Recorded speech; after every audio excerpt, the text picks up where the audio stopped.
सैफई में आज मुलायम सिंह यादव की 80वीं जयंती मनाई गई।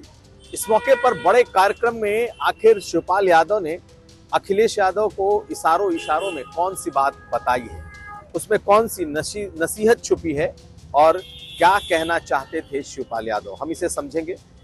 ये भी जानिए कि मुख्यमंत्री योगी आदित्यनाथ ने राजस्थान के चुनाव प्रचार में बुलडोजर, दंगाई और दंगाइयों के शस्त्र को लेकर कौन सी बड़ी बात कही है। कैसे कहा है कि अगर यूपी में इस तरीके से शस्त्र दिखाते तो उन पर बुलडोजर चलता, बुलडोजर से रौंदे जाते, ये भी समझेंगे। ये भी जानिए कि महिला पुलिस अधिकारी के 10 साल के बेटे को रौंदने वाले 2 लड़के कौन हैं और आखिरकार जब इसकी सीसीटीवी फुटेज सामने आ गई, अब उसके बाद सियासत इस पर कैसे गरमाई है, कैसे सपा और बीजेपी इस मुद्दे पर आमने सामने हो गए। और साथ में ये भी जान लीजिए कि ऐसे हादसे रुक क्यों नहीं रहे। आज कैसे एक और महिला को एक नगर निगम की गाड़ी ने कुचल दिया। ये तमाम खबरें आज का यूपी में। नमस्कार, मैं हूं कुमार अभिषेक, आप देख रहे हैं यूपी तक। हम हाजिर अपने न्यूज शो आज का यूपी तक।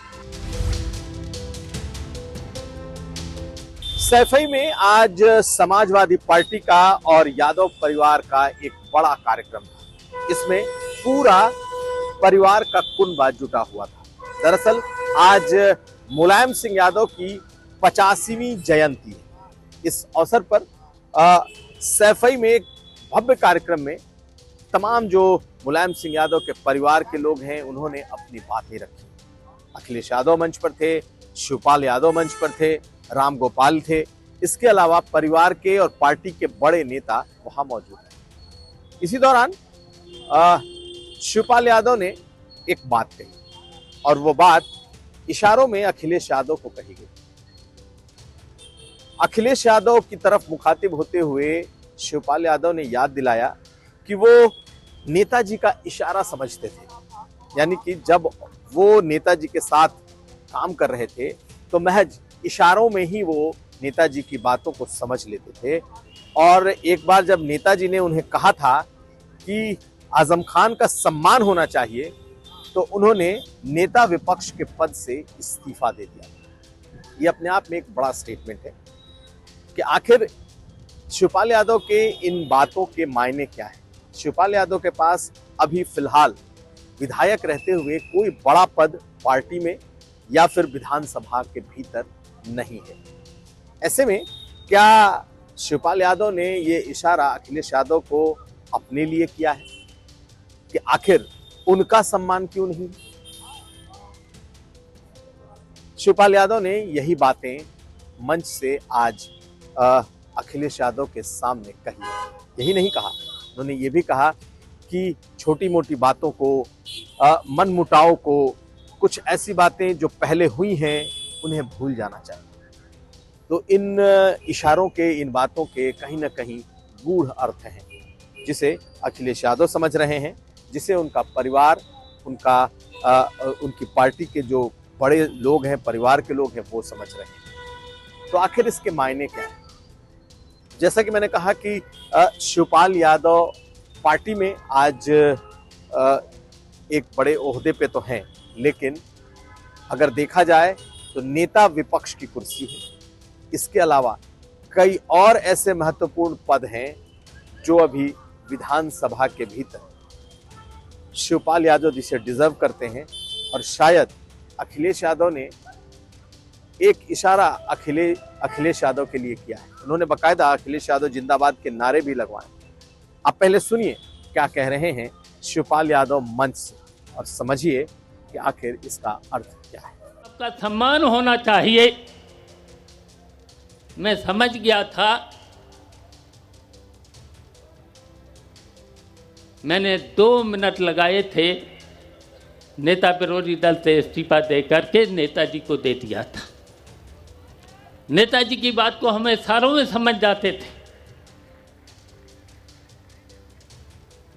तो इसलिए हम कहना चाहते हैं, मैंने मैनपुरी के चुनाव में भी कहा था, अखिलेश यादव जी आप में नेताजी का अक्स है।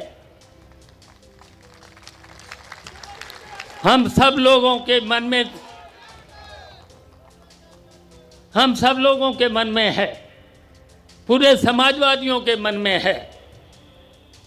जो नेताजी का सपना था, आप सब लोगों को उस सपने को पूरा करना है। अगर हम सबको पूरा करना है तो छोटी बड़ी बातों को भूलना पड़ेगा, त्याग को भी करना पड़ेगा, बहुत कुछ करना पड़ेगा। एक होना पड़ेगा। और फिर जिसको भी जो जिम्मेदारी मिले उसको पूरा करना पड़ेगा। दरअसल अखिलेश यादव के पास इस वक्त नेता विपक्ष का पद है। जब शिवपाल यादव पार्टी में पूरी तरीके से समाहित हुए थे दोबारा, तो ये माना जा रहा था कि शिवपाल यादव को कोई बड़ा पद मिलेगा, लेकिन शिवपाल यादव के पास अभी विधानसभा में कोई बहुत बड़ा पद नहीं है। हालांकि पार्टी में वो दूसरे सबसे प्रमुख नेता के तौर पर उभरे जरूर हैं। तो कहीं ऐसा तो नहीं कि आज आजम खान के बहाने शिवपाल यादव ने अखिलेश यादव को अपनी स्थिति की याद दिलाई हो? कहीं ये इशारा उनके खुद के लिए तो नहीं है। उन्होंने खूब जिंदाबाद के नारे भी लगाए और ये भी कहा कि अब अखिलेश यादव को पुरानी बातें और पुराने मनमुटाव भूल जाने चाहिए। अब अगली खबर। इन दिनों मुख्यमंत्री योगी आदित्यनाथ की ताबड़तोड़ चुनावी रैलियां राजस्थान में चल रही थी। आज बीकानेर, चुरू, कई जगहों पर आज मुख्यमंत्री योगी आदित्यनाथ की सभाएं थीं और कहीं ज्यादा लोगों की भीड़ आज योगी आदित्यनाथ को सुनने इन इलाकों में पहुंची थी। चुरू के चुनावी भाषण में मुख्यमंत्री योगी आदित्यनाथ ने आज गहलोत सरकार पर बहुत बड़ा हमला बोला है और वो हमला दंगाइयों से जुड़ा है, वो हमला बुलडोजर का है।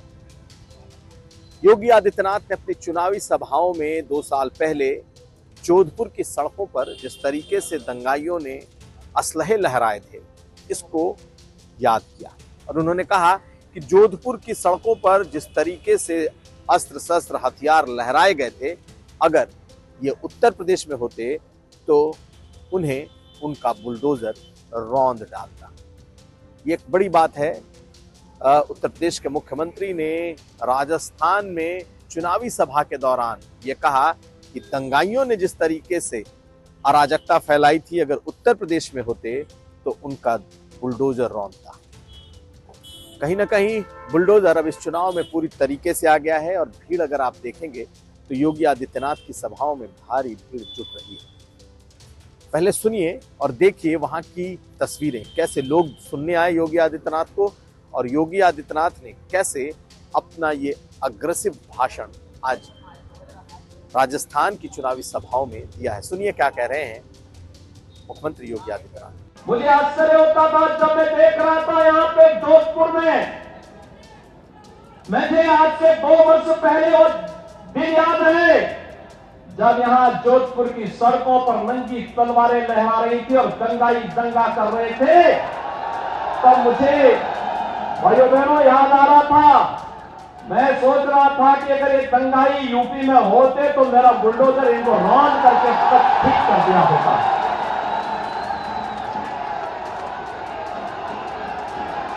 आप आश्चर्य करेंगे किस प्रकार का नंग तांडव था। ये नहीं जोधपुर के अंदर ही हम देख रहे थे और सरकार मौन थी। ये वोट बैंक के नाम पर अराजकता फैलाने की चोट कब तक होगी। और यही कहने के लिए आज भाइयों बहनों मैं आपके पास आया हूं कि राजस्थान में मौजूदा सरकार भाइयों बहनों ये सुरक्षा भी नहीं दे सकती, ये सम्मान भी नहीं दे सकती, गरीबों का कल्याण भी नहीं कर सकती, विकास की योजनाओं को भी लागू नहीं कर सकती और आपकी आस्था को भी सम्मान नहीं दे सकती। तो राजस्थान चुनाव में कहीं ना कहीं ध्रुवीकरण की ये कोशिश दिखाई दे रही है और जिस तरीके से दंगाइयों पर बुलडोजर रौंदने की बात मुख्यमंत्री योगी आदित्यनाथ ने कही है, यह साफ इशारा कर रहा है कि राजस्थान का चुनाव अब पूरी तरीके से ध्रुवीकरण के दौर में पहुंचता जा रहा है। और योगी आदित्यनाथ का इसमें एक कह सकते हैं कि बड़ा रोल होगा, क्योंकि उन्होंने हिंदुत्ववादी पॉलिटिक्स की है, अपने एजेंडे पर बने रहे हैं और आज भी उन्होंने दंगा, बुलडोजर जैसे शब्दों का खूब इस्तेमाल किया है। अब अगली खबर। लखनऊ में तैनात महिला पुलिस अधिकारी के 10 साल के बेटे को 2 लड़कों ने अपने स्पीड के रेस लगाने के दौरान कुचल दिया था। आज इस बात का खुलासा हो गया। इन दोनों लड़कों की तस्वीरें आई हैं। दोनों अभी पूरी तरीके से बालिग भी नहीं दिखाई देते। आज जब इनसे पूछताछ की गई तो इनके पास लाइसेंस तक नहीं, और ये 2 एक्सयूवी गाड़ियों से बकायदा उस इलाके में रेस लगा रहे थे। 100 से 120 की रफ्तार थी और ये नाबालिग थे, क्योंकि इन्होंने बताया कि इनके पास सिर्फ लर्निंग लाइसेंस है, हालांकि वो भी ये पेश नहीं कर पाए। बड़ी बात यह कि इस पूरे मामले में इन दोनों को गिरफ्तार तो कर लिया गया है, लेकिन जो गिरफ्तारी है वो गैर इरादतन हत्या, जैसा कि अमूमन एक्सीडेंट में होता है, उसमें है। लेकिन ये बिगड़ैल लड़के शोहदे, यूं कह लें, बड़े बाप के बेटे हैं और इस उम्र में ये बड़ी बड़ी गाड़ियों से लखनऊ शहर के बीचों बीच रेसिंग कर रहे थे। और रेसिंग के दौरान ही अपनी माँ और कोच के साथ 10 साल का वो नैमिश स्केटिंग के लिए जनेश्वर मिश्र पार्क के बाहर था, जहां पर इनकी गाड़ियों ने उसे रौंद दिया। आज पता चला है कि दरअसल सिर्फ स्पीड की बात नहीं है, ये 2 दोस्त थे जो उस इलाके में स्पीड को लेकर रेसिंग कर रहे थे और उसी दौरान ये घटना घट गई है। आज इसका सीसीटीवी फुटेज आया, लेकिन सीसीटीवी फुटेज में हिट एंड रन, यानी कि जहां पर यह घटना घटी है वहां पर कोई सीसीटीवी मौजूद नहीं था। लेकिन पुलिस ने चारों तरफ के सीसीटीवी खंगालने के बाद इसे पकड़ा है। सीसीटीवी के फुटेज भी हम आपको दिखा रहे हैं और साथ साथ उन दोनों लड़कों की तस्वीरें भी।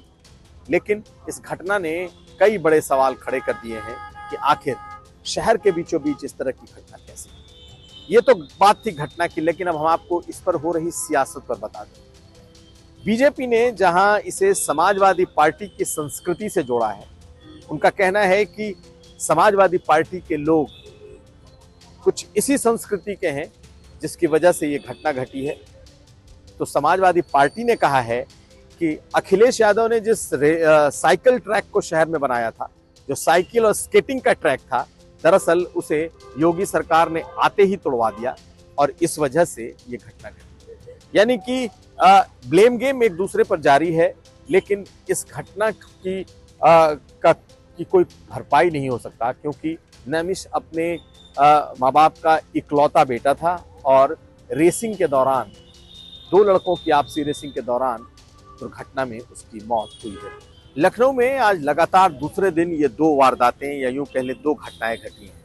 एक दिन पहले 12 साल के नैमिश की हाई स्पीड गाड़ी से कुचलकर मौत हुई थी और आज दूसरी घटना हजरतगंज में घटी है, जहां स्कूटी सवार एक महिला को नगर निगम की एक गाड़ी ने कुचल दिया है। मौके पर ही उसकी मौत हो गई।